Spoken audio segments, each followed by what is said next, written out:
शरजील इमाम पर चलेगा देशद्रोह का केस। कोर्ट का आदेश। एंटी सीए प्रोटेस्ट के दौरान दिए गए थे भड़काऊ बयान। शरजील इमाम जो कि दिल्ली दंगे से जुड़े मामलों में आरोपी है, उस पर कोर्ट ने देशद्रोह, यूएपीए समेत कई अन्य धाराएं लगाने के आदेश दिए हैं।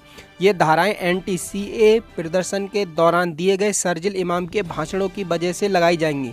शरजील ने ये भाषण अलीगढ़ मुस्लिम यूनिवर्सिटी और दिल्ली में जामिया इलाके में दिए थे। कोर्ट ने कहा कि 2019 में दिसंबर में दिए गए भाषणों के लिए शरजील इमाम को ट्रायल का सामना करना होगा। कोर्ट ने इन भाषणों को भड़काऊ माना है। शरजील इमाम पर आरोप है कि उसने अपने भड़काऊ भाषण में असम को देश के बाकी हिस्से से जोड़ने वाले भूभाग को काटने की बात कही थी।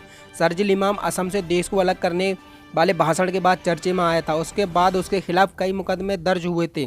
शरजील के खिलाफ दिल्ली पुलिस की स्पेशल सेल ने यूएपीए के तहत शरजील इमाम ने आईआईटी बॉम्बे से बीटेक और एमटेक किया, जबकि 2013 में शरजील ने जेएनयू में आधुनिक इतिहास में पीजी की डिग्री पूरी की है। बिहार के जहानाबाद जिला शरजील इमाम का मूल निवास है। शरजील के माता पिता और भाई बहन जहानाबाद के काको में रहते हैं। अयोध्या में संत परमहंस दास ने किया चुनाव लड़ने का ऐलान। बीजेपी टिकट देती है तो ठीक।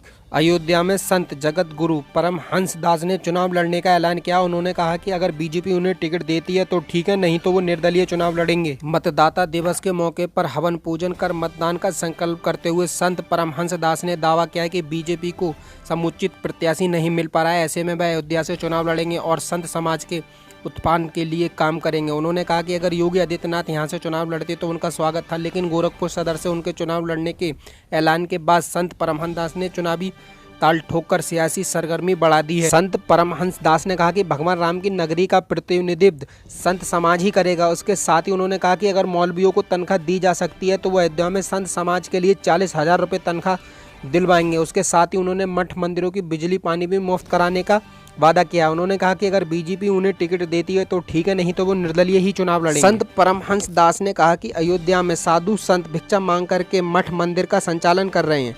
संत समाज को जो सम्मान मिलना चाहिए वह तभी मिल पाएगा जब उनकी विचारधारा का कोई जनप्रतिनिधि हो। इसलिए मैंने खुद चुनाव लड़ने का फैसला लिया है। उन्होंने कहा कि वे बीजेपी से खुद के लिए टिकट नहीं मांगेंगे। बीजेपी गठबंधन के पहले मुस्लिम उम्मीदवार हैदर अली खान का बड़ा दावा। यूपी विधानसभा चुनाव में रामपुर की स्वार विधानसभा सीट से चुनाव लड़ रहे अपना दल के उम्मीदवार हैदर अली खान ने समाजवादी पार्टी पर जमकर निशाना साधा। हैदर अली ने कहा, विपक्ष ने यह कहकर जनता का ध्यान भटकाने की कोशिश की कि मुसलमानों के लिए एनडीए में कोई जगह नहीं है, लेकिन यह सच नहीं है। हमारा मुख्य एजेंडा विकास है। सपा सरकार के दौरान उन्होंने मज़ारों पर सड़कें बनवाई हैं। यूपी में मुसलमान एनडीए को वोट देंगे। योगी आदित्यनाथ के खिलाफ चुनाव लड़ सकते हैं, डॉक्टर कपिल खान बोले। कई दलों से चल रही है बात। कपिल खान ने कहा कि मैं गोरखपुर से मुख्यमंत्री योगी आदित्यनाथ के खिलाफ चुनाव लड़ सकता हूं, कई दलों से मेरी बात चल रही है। गोरखपुर मेडिकल कॉलेज में 2017 में कथित रूप से ऑक्सीजन की कमी के कारण कई बच्चों की मौत होने की घटना से सुर्खियों में आए बाल रोग विशेषज्ञ डॉक्टर कपिल खान गोरखपुर सदर सीट से उत्तर प्रदेश के मुख्यमंत्री योगी आदित्यनाथ के खिलाफ चुनाव लड़ सकते हैं।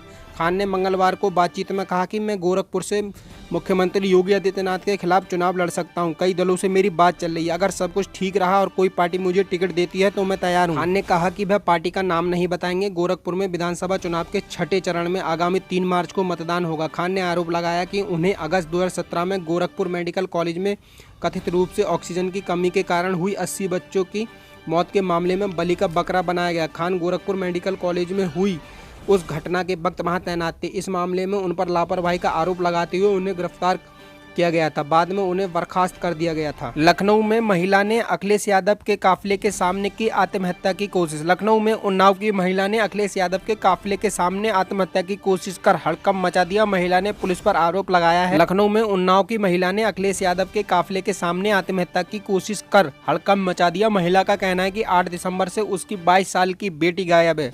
उसे गांव का ही दबंग उठा ले गया है। काफी दौड़ भाग के बाद उसकी एफआईआर दर्ज हुई, लेकिन पुलिस कोई कार्रवाई नहीं कर रही। कार्रवाई नहीं होने से परेशान होकर महिला आज दोपहर सपा मुख्यालय आई। उस वक्त अखिलेश यादव सपा मुख्यालय से बाहर अपने आवास की तरफ जा रहे थे। तभी रास्ते में महिला ने अपने शरीर पर मिट्टी का तेल उड़ेलकर काफिले के सामने कूदने की कोशिश की। हालांकि सुरक्षा कर्मियों ने महिला को पकड़ लिया और उसे गौतमपल्ली थाने ले आए। यहाँ उन्नाव की पुलिस को बुलाकर महिला के मामले में हुई कार्रवाई के बारे में जानकारी ली जा रही है। महिला का कहना है कि जब तक उसकी बेटी बरामद नहीं हो जाती वह चैन से नहीं बैठेगी, वह फिर भी अपनी जान देने की कोशिश करेगी। उत्तर प्रदेश विधानसभा चुनाव किसान नेता राकेश टिकैत ने कहा कि अगले 2.5 महीने तक हिंदू मुस्लिम और जिन्ना का भूत उत्तर प्रदेश में रहेगा। जनता को इसके प्रवचनों में नहीं आना चाहिए। उत्तर प्रदेश विधानसभा चुनाव के नजदीक आते ही सियासी समर में बयानबाजी और तीखी होती जा रही है। इसी बीच भारतीय किसान यूनियन के नेता राकेश टिकैत ने चुनाव से पहले हिंदू, मुस्लिम और जिन्ना का जिक्र किया है। उन्होंने योगी सरकार पर हमला बोलते हुए कहा कि अगले 2.5 महीने तक हिंदू, मुस्लिम और जिन्ना का भूत उत्तर प्रदेश में रहेगा। जनता को इनके प्रवचनों में नहीं आना चाहिए।